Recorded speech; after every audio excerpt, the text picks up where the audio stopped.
Have you ever played Subnautica? I've watched it played, but I've never played it myself. That's weird. Why didn't you play Subnautica? I may have actually tried it once, but I seem to remember that it was just another kind of survival game. It was very early access at the time, and it just didn't really do it for me. I think it's still pretty much early access. I mean, it's a finished game, but it still feels early access. It's an underwater exploration game, and this is a VR version like Subnautica, but you're in space. That sounds really interesting. It is actually pretty interesting, although it's also very easy to die. Well, a lot of these games are very easy to die, and you're in space. Space is the great killer, man. Space is pretty much the #1 way to die. I feel like people just don't recognize how dangerous space is.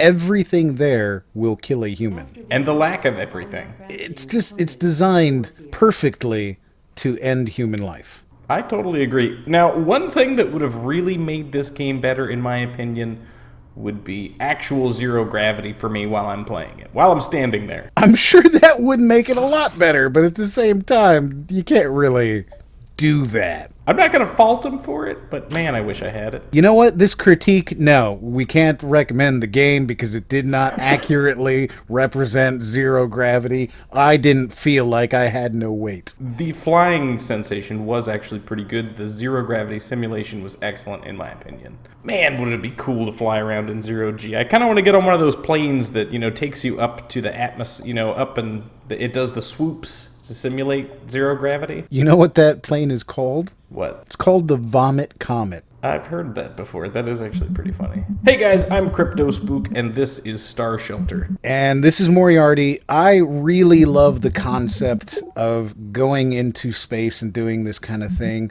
This feels to me like the type of experience that VR has always really kind of been meant for, because you can't go to space, at least not for another 20 or 30 years until Elon Musk gets his space elevator going and it becomes cheap. It's just not the type of thing that we can do. So this is the kind of thing that I think VR really does well. Going to space, experiencing stuff like that. What's the story of this game? They didn't really give you much of a story to start with. You're in an escape pod and you wake up to begin the game. And instead of, being inside my merry little spaceship, the first thing I see when my stasis pod opens is the vacuum of space. And for me, I was just like, oh God! Which is a pretty understandable, sentiment, I would think. Absolutely. Space is scary. We've established that. Imagine you've been sleeping for, a simulated 700 years, which hopefully you're not conscious for. Can you imagine how terrible that would be? What would you do for 700 years? Go insane? Probably. You can only watch all of the Netflix archive so many times. There is no way there's 700 years of content on there, though. I'm just saying so many times. I know there's not 700 years worth of content, but however much there is, you could probably watch all of it a couple times. That's an interesting concept, by the way. Do you think that there's a brain age and a body age that could differ? Possibly? I'm not sure I'm really prepared to have a discussion about that. I don't know that I know enough about the way that the brain works to say whether or not it would age or not. If you know, you should leave a comment and tell us if the brain and the body have different ages. I would argue there's a good reason for why. Yes, simply because it's another muscle, and like many muscles, if you try and work them out, they'll last and work differently. So perhaps people who don't use their brain live longer or don't live longer. It could be either way. But I'd love to know, so you should tell me down below. I mean, then you also got to figure time dilation into that as well. Oh, well, now we're getting into physics. That's way outside the purview of this video. Yeah, obviously. But still, it's good to know. So, this is a survival crafting horror game? I don't know if it's a horror game. It's got to be a horror game because you're adrift in space alone. Isn't that kind of a horrible thing? That's the plot of a horror film. I don't know that it's necessarily a horror game simply because it has it there. It's an interesting concept because I believe this is the first survival game, the first early access survival game to come to VR. I can't think of any other early access survival game, and we're talking about games where you craft, where you have randomly generated environments, where you have to grow food and eat and drink and things like that, and repairing bases and base building. Like, I think none of that has ever been in a VR game before. I can't think of any other VR title that has hunger and sleep and health and oxygen and all that kind of stuff ever. Obviously, oxygen's slightly different because this one takes place in space, but I really do believe this might be the very first, if not the very first, and definitely one of the very first early access survival games. It's certainly one of the first ones I've seen. I can't think of another one either. That's not to say it doesn't exist, we just haven't seen it yet. As an early access game, there's probably a lot missing, I'm assuming. It is still in early access. I wouldn't say that it was specifically missing anything. The crafting system seems to be fairly well evolved, but there are quite a few glitches still in the game. Like when I try to reach over and touch the buttons on my left wrist, I wind up smacking myself with the controller. So perhaps that's just because they're expecting knuckles and not wands? Yeah, they're probably expecting knuckles or touch controllers. Now, this developer, we've seen several other games from them, and actually, in every case, we enjoyed them.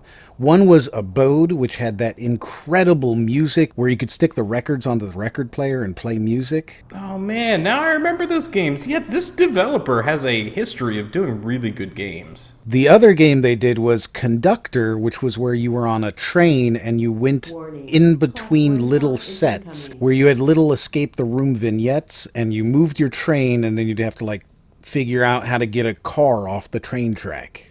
Yeah, all the little puzzles. This is completely outside of anything I've seen them do before. It's definitely outside of what we've seen, but they have been around doing VR titles and doing good VR titles. The first time we saw their games was last year. So we've got a full year now of this developer putting out good VR titles. There's lots of ways to die in space. So one of the themes of these survival games is giving you little counters and indicators that tell you, you need this to survive. You need to keep doing this. Make sure this is a priority.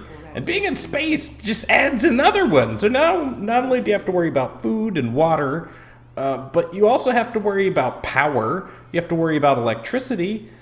I mean, I can't imagine how much worse this could get. Now, with the crafting and the base building that you're able to do, did you get a chance to build anything really extravagant? I absolutely could have, but I found that the game was very brutally punishing, and I did not get far enough into the game where I could build something really cool, but I can see that there are options to do stuff like that. So you think that eventually you can make a really awesome base in space? Absolutely. You can certainly upgrade your suit and your ship, and hopefully you can somehow save yourself, although, I mean, if you can't build a nav system, like, what do? You just head towards a random planet, or what? I don't know. I feel like a lot of these survival games have that kind of a problem, which is, what is the end goal?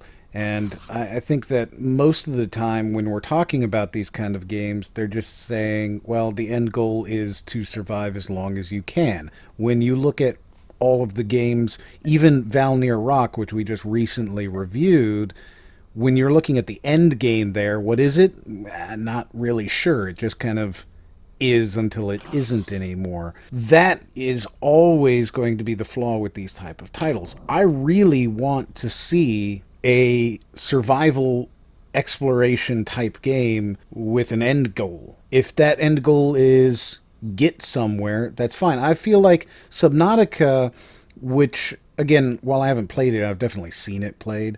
The end goal is see stuff and build a cool base, but you just can't go far enough. You know what I mean? I do know what you mean. I actually didn't really get far enough into Subnautica myself because it was a little bit too daunting, and there's... that's a good thing. That's part of the game, is to make it difficult enough that you want to continue progressing to figure out where you're trying to go. Again, I totally agree and I understand. I've always felt like there needs to be an end goal. Even if it's an optional end goal, I feel like it should be there. It could be something that's really hard and difficult to do, like getting back to Earth. Something that might take you 30, 40 hours to complete. Like Factorio. There is an end goal there, which is to eventually build yourself a rocket and get back to civilization. You can choose after that to continue building insane bases. You can choose to build a new base from scratch. You can choose never to complete it in the first place. And it does take a lot of time, a lot of effort, and a lot of resources in order to get to that point. But you have that end goal to work towards. With a lot of these games, me personally, I always find myself reaching a point. That point being where I've equipped myself with some of the pretty good stuff. I know how to play the game pretty well. There's not a whole lot more I can do except for arbitrarily building more. And that's just never really been good enough to me. I always feel like there's a point where I'm going, okay, so I've built a really badass base. What's my next option? Build another base? Why would I want to do that? You know, you're totally right. The lack of an end game in these is at the same time a blessing, because you can continue playing the game as much as you want without having to worry about, hey, I finished it, I don't have anything left to do. But you also miss out on a satisfying emotional victory, you know? And so I feel like personally with these type of games, that's really the thing that I am lacking there. Now, VR is a little bit different because it's so immersive. It just means I'm going to have double the disappointment when I get to that point and go, okay, now what? That is true. And I find that most games are much harder in VR as well. For instance, Minecraft. Playing Minecraft is not a very intensive thing to do. Play it in VR and it becomes intensive. It's the same actions that you're doing, but with the scale change, everything becomes just much more intense. You know, building a house takes a lot more effort than just hopping up and down and placing blocks. I actually think that's a perfect example because in Minecraft, when you're looking at a simple 4 or 5 block tall building on a PC monitor, you just kind of go, oh, that exists. But when you're doing it in VR, you go, wow, this thing's huge. It's so cool looking. So it's one of those things where if you're not a VR player and you haven't spent a lot of time in VR, maybe you just kind of don't get it. You're not understanding the sense of immersion and scale. I really believe that if you're going to make a VR title, you have to understand VR players. It's one of the reasons why we do the things that we do on this channel, where we talk about Dear VR stuff and we do these kind of developer breakdowns where we want to talk about what makes and what doesn't make a good game. So I think that if you're the developer, and I'm sure that they're going to watch this because they've watched everything else that we've done, take into account that some players are absolutely going to want that end game. And if you don't have that, when we're talking about a VR game, I feel like you're missing a chance to really immerse your player with that goal. Even if it's nearly impossible to reach, that's fine. It can be something that takes a long time. It just has to actually be there. That's something that you can strive for. I totally agree with you 100%. So this is Star Shelter. I'm really impressed by it. There was no music in the game, still in early access, but I really liked everything that I saw. So there's no price for the game yet. However, both of the other titles that they've released have both been $10.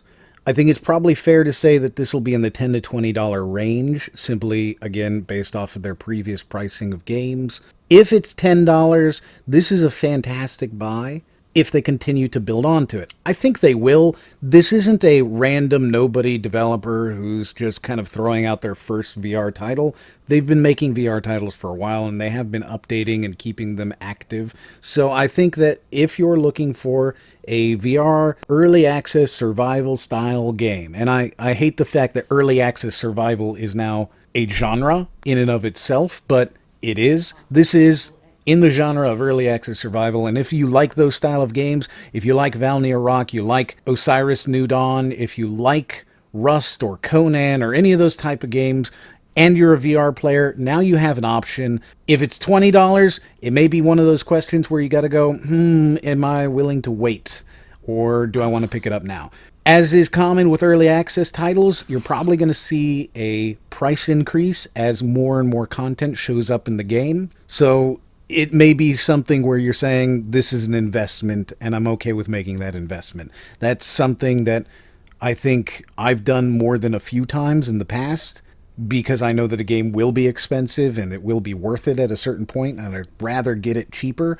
but that may not be something that everybody is willing to do. For my experience in this game, I think it is worth any price in the $10 to $20 range. I had a great time playing it, and I will play it again.